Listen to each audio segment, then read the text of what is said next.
초록의 싱그러움을 온몸으로 느끼는 삶이 있습니다. 향긋한 차의 향기를 벗삼아 살아가는 일상이 있죠.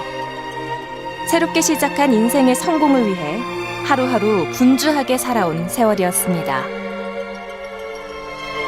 1년 동안 공부하고 해서 다시 또 거기에 접목을 해도 또 다시 부족한 게 나오는 게 또 차예요. 더 좋은 향과 더 좋은 색, 맛을 내기 위해서는 계속 노력을 해야 됩니다.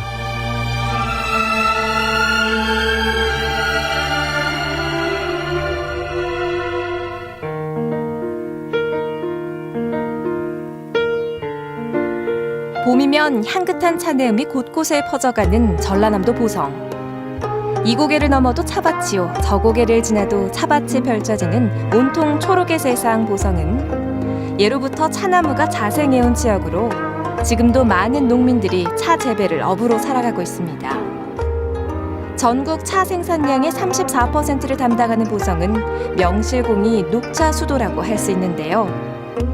등량만에서 불어오는 갯내음 머금은 바람과 산에서 불어오는 시원한 바람이 만나고 유기물이 풍부한 토양이 받쳐주니 보성 녹차의 맛은 자연으로부터 나옵니다.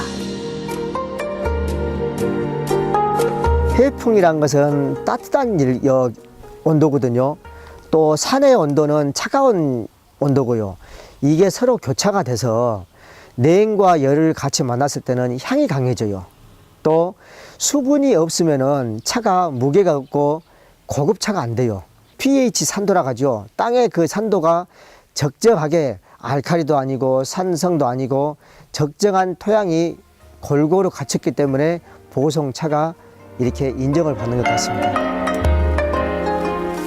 연중 서너 차례 수확을 할 수 있지만 봄에 따는 찻잎의 맛과 향이 가장 으뜸이기 때문에 차농사를 짓는 이들에게 봄은 가장 분주한 시절인데요.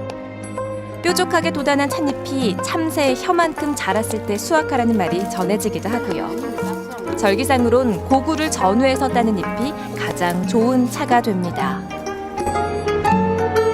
이제 한 해 농사가 시작되는구나 할 때는 제가 무척 마음적으로 준비가 돼요.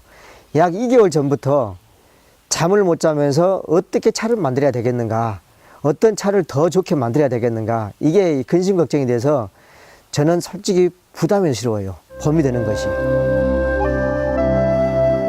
굴곡진 일랑 사이로 연두빛 바다가 펼쳐지는 봄이면 설레는 마음과 좋은 차를 만들어야 한다는 부담감이 교차합니다. 도시의 번잡함을 피해 귀농한 지 15년. 어려서부터 꿈꾸던 차농사를 시작하곤 단 하루도 게을렀던 적이 없었는데요.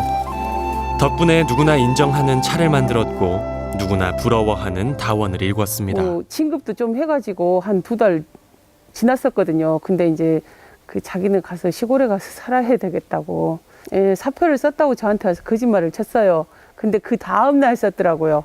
저한테 말하고 그 다음 날 사표를 먼저 썼다고 해서 그럼 어쩔 수 없이 시골 가야죠 그랬는데 그러고 나서 썼죠. 이제 또 가장 중요한 게 가족 아닙니까? 또 어린 애기들이고요. 그래서 또 집사람 눈치도 보면서 기회를 봐서 제가 또 항상 이렇게 시골이 좋다는 게 꿈이었거든요, 가는 게. 그래서 제 생각이면 들어주겠지 하고 저는 제가 결론을 내렸습니다. 도시에서의 삶은 늘 숨이 막혔습니다. 잘 나가는 세일즈맨으로 경제적인 윤택함을 누렸지만 뭔가 가슴을 옥죄는 느낌을 떨칠 수 없어 고향으로의 귀농을 선택했죠. 어린 시절 보았던 초록 세상에 대한 향수가 자연스레 저를 고향으로 이끌었습니다. 초창기에 힘들었던 것은 사람들의 시선요. 저기 IMF를 겪었기 때문에 IMF 때문에 잘려서 오지 않았나 막 그런 생각을 많이 하고 계셨었어요.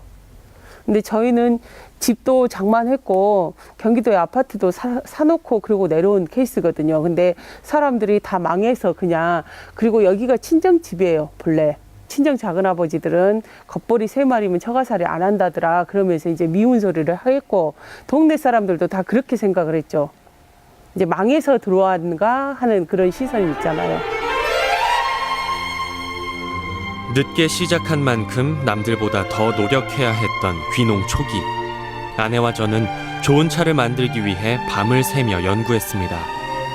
편리함이 대세가 된 시절의 변화 속에 편하게 차를 만드는 이들도 있지만 우리는 전통 방식을 그대로 살리려고 노력하죠. 한 번 덕는 것과 두 번, 세 번 덕는 것의 차이가 차의 미세한 품질을 결정하기 때문에 최소한 3차례의 덕금 과정을 거치는 것이 우리 차 맛의 비결. 손이 가고 정성을 더하는 만큼 향이 깊은 차가 만들어집니다. 과정을 많이 하면 할수록 차가 고급차가 되는 거죠. 적게 축소할수록 품질은 더 떨어지죠. 저는 오늘 또 차를 만들었지만요, 최고는 없습니다. 그래서 항상 차를 덕으면서 최고로 만들려고 노력을 하죠. 그러나 저는 우리 보통 차를 좋아하는 사람들이 마시기에 편하다, 이 수준은 됐다고 보죠. 좋은 녹차의 기준은 저는 그렇습니다. 이 마시기에 거부 반응이 없는 차, 그냥 차를 마시면은 이게 좀 향도 좋고 뭐 막 이렇게 거부 반응이 없다, 타졌거나 또 아니면은 설익어서 풋내가 난다든가 이렇지 않고 마시기에 편한 차가 그냥 좋다고 저는 봅니다. 이게 본래 한 70~80% 이상 순이 올라왔을 때 다 같이 채취를 해야 되는데, 그중에 더 일찍 나온 애들은 더 키가 컸을 거고 더 나중에 나온 애들은 키가 적었을 거예요. 근데 사람 인식이 잎이 적으면 우전이고 잎이 크면은 뭐 대작이다, 그렇게 잘못 인식이 돼 있어요. 근데 우전은 순하고 대작은 햇볕을 많이 받아서 비타민C가 많고, 그러니까 고루 먹어야 돼요. 맛이 깊으면서도 순하고 비린맛과 떫은 맛이 없는 차를 만들기 위한 남편의 노력은 눈물겨운데요. 자나깨나 차만 생각하는 남편이 때론 서운하지만 좋아하는 일을 하는 남편에게선 긍정의 에너지가 넘칩니다. 차를 만들 때 과학적인 생각을 많이 하거든요. 어떤 데이터, 정확한 기준을 잡아서 했을 때 그 맛과 향이 나오거든요. 덕금차의 단점이 색이에요. 색을 살려내는 것이 가장 기술적인 거죠. 차가 지닌 고유의 향을 유지하기 위해서 수확한 찻잎은 바로 차를 만듭니다.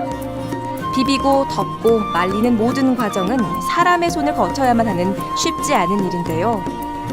색이 살아있고 맛이 부드러운 차를 만들기 위한 우리의 노력은 세계 명차 콘테스트 금상수상으로 인정받았습니다. 차이고 덕금차인데도 불구하고 증제차처럼 깔끔한 맛을 오네요. 그런 깔끔한 맛을 내기 위해서는 이제 뭐 너무 태우지도 않아야 되고, 그러기 때문에 이제 덕기도 잘 덕어야 되고 비린내도 또 안 나야 되고, 그러니까는 이제 그때그때 그 상황에, 날씨 환경에 따라서 이제 그때그때 조금씩 변화를 주면서 만들어가죠. 이게 그때그때 최선을 다하는 것 같아요. 녹차 만드는 작업으로 분주한 오후, 남편이 양복을 말끔하게 차려입고 외출을 합니다. 보성군에서 주관하는 회의에 참석하러 가는 길인데요. 남편은 다원의 대표라는 직함 외에도 보성 다향제 추진위원장이라는 직함을 갖고 있습니다. 사람들에게 보성차의 우수성을 알리기 위해 열리는 축제인 만큼 남편은 차 생산자로서의 책임감으로 위원장직을 맡았습니다. 혼자가 아닌 더불어 성장하고 싶은 남편의 착한 마음은 다향자에 대한 애정을 품게 했고, 보다 많은 이들에게 차 재배 농민들의 노력을 알리기 위해 남편은 누구보다 애쓰고 있습니다. 도시에 살 때는 제 이름 백종호를 어느 누가 기억을 해주겠습니까? 누가 기억을 못해요. 그러나 보성이란 조그마한 고장이지만은 이런 보성 고장에서 저를 기억해주고 저를 찾았을 때 저에게는 가장 소중하고, 오늘 이렇게 미팅을 할 때도 저의 소중함을 알아줬을 때 제가 모든 걸 바치고 싶어요. 연초록의 싱그러움이 일렁이는 차밭은 차를 수확하는 이들에게 상쾌한 기운을 전해줍니다. 봄이면 당연한 것처럼 부모를 돕는 아들에게도 이 싱그러운 기운이 전해지겠죠. 아빠를 닮아선지 차에 대한 관심이 남다른 큰아들인데요. 다원을 물려주고 싶은 아빠의 바람을 아는지 늘 열심인 녀석입니다. 이제 조금 차근차근 알아가는 단계예요. 좀 더 배우면은 엄마 아빠 정도 할 수 있을 것 같아요.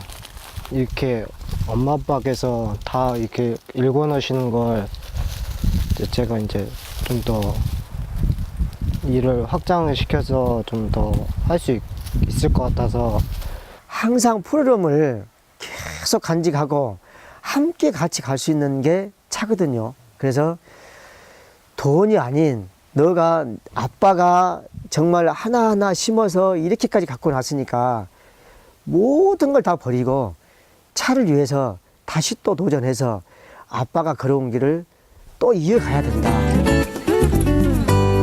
싱그러운 차 맛을 선보이는 우리 농장에선 녹차를 맛보고 직접 차를 만들어보는 체험도 가능한데요. 한 해에 6천 명이 찾아오는 스타팜으로 입지를 굳히고 있습니다. 이런 성공의 뒤에는 묵묵히 또 성실하게 일하는 가족들이 있습니다.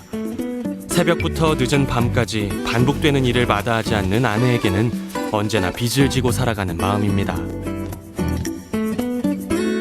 봄에 만들어가지고 1년 내내 팔아야 돼요. 그러니까 아침은 쌀국수 같은 거나 대충 때우르고 점심은 김밥 사다 먹고 거의 그냥 사람이 살다시피 안 하죠. 애진가라면 좀 일을 줄이려고 하는데 그래도 이때밖에 없으니까 일을 이때 다 해놔야죠. 어쩔 수가 없습니다. 이렇게까지는 고생할 줄 몰랐죠. 해마다 일이 나이가 들어가면 더 적어질 줄 알았죠. 이렇게 갈수록 많아질지는 몰랐죠.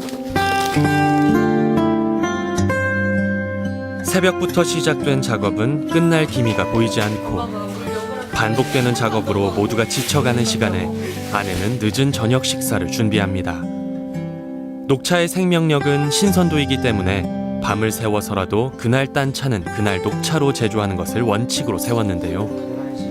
그러다 보니 봄을 만끽할 여유는커녕 잠도 휴식도 부족한 힘든 날들의 연속입니다. 시골에서는 여자분이 정말 고생해요. 일해야지요. 밥 준비해야지요. 빨래해야지요. 뭐 또 손님 오면 손님 부탁들이 해야죠. 남자는 그냥 일만 하면 되지 않습니까? 정말 여자는 고생합니다. 그게 이게 살아가는 현실이거든요. 좀 더 관리를 해드려야 되는데 그게 마음이 아픈데 막상 열심히 살다 보면은 그게 또 안 돼요. 다시 태어나도 결혼할 수 있느냐라고 질문하시면은 저는 정말로 다시 찾고 싶습니다. 제가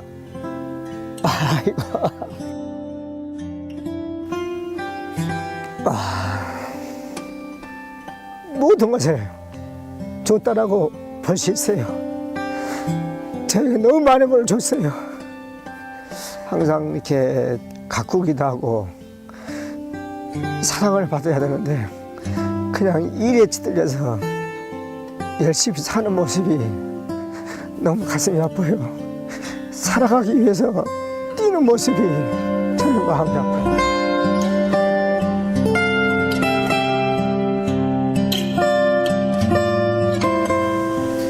나의 꿈을 응원해줬고 기꺼이 동참해준 아내에 대한 미안함은 시간이 갈수록 깊어갑니다.